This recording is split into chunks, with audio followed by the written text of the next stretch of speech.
The names Sergio Leone and spaghetti westerns have become practically one and the same. Mostly filmmakers who end up making period piece films credit Mr. Leone for their inspiration. The films he worked on were that influential.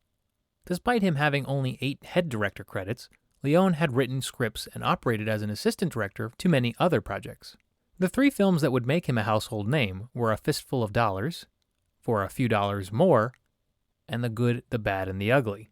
The last official Western, though, by Leone would end with this movie, even though he tried getting Clint Eastwood to appear in it somewhere, one last time. Instead, he got a different lead star, but it propelled them to stardom all the same. Jill McBain, an heiress to a man's fortune played by Claudia Cardinale, discovers she's a widow when her family is gunned down by Frank, played by Henry Fonda, a deadly mercenary. Hoping to keep himself away from the law, Frank frames Cheyenne the Bandit, played by Jason Robards. At the same time, searching for Frank is an unnamed gunman who plays the harmonica, played by Charles Bronson, who has his own mysterious intentions. The script was written by frequent partner Sergio Donati and Sergio Leone himself. Rarely are there times where a screenplay ties up all loose ends for characters with little to no question. It's not easy to do, and sometimes things are left ambiguous. But for this feature, the Sergio duo made sure the audience saw each character cross paths in a way that felt natural, as well as explaining their backstory. This can be difficult, seeing that Leone also directed this feature, as mentioned before. What's nice to see, though, are characters who are fleshed out and have charisma to them. The acting is performed very well and immerses the audience in the setting.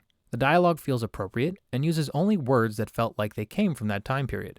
Even for an R-rated film, the curses are not what one would typically hear, if any for that matter. Being that the story revolves around Jill McBain, Claudia Cardinale portrays her character with strength that perhaps was not seen very often, especially for the time period of the film, but also the story. It's also a much more serious character as opposed to her role as the princess in The Pink Panther of 1963. Playing another serious character is Henry Fonda as Frank. Seen mostly as good guy characters, it was quite a shock to discover Fonda playing the antagonist, and a pretty heartless one at that.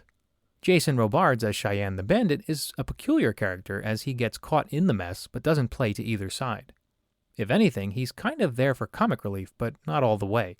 It's strange though, because there is one thing about this character that comes about which doesn't add up and can't be explained in this review. There's a railroad baron by the name of Mr. Morton, played by Gabriel Ferzetti, who also gets tangled up in these various characters. He too plays to neither side, and comes across as a slightly sympathetic character. Lastly though is the harmonica player, played by Charles Bronson. While Bronson had been in films before, this was one of his later pictures that brought him to the forefront of Hollywood. Bronson's performance is stoic yet charming simultaneously. That's scarce in most of these roles. The only thing that works against this movie at times is its pacing.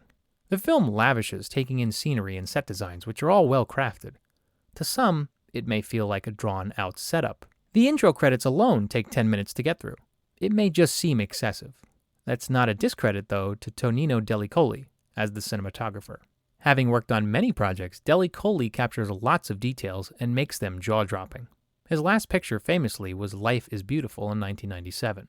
Finally, the film score composed by another frequent Leone extension, Ennio Morricone, is nothing to scoff at either. Morricone created themes for many characters, more specifically Jill and Bronson's role. There's even guitar that kicks in, elevating the tension to unheard of heights considering the time period this movie was made. Way before 1980s rock. Well done.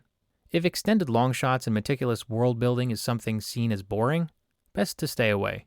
But that's the only real thing seen as an issue.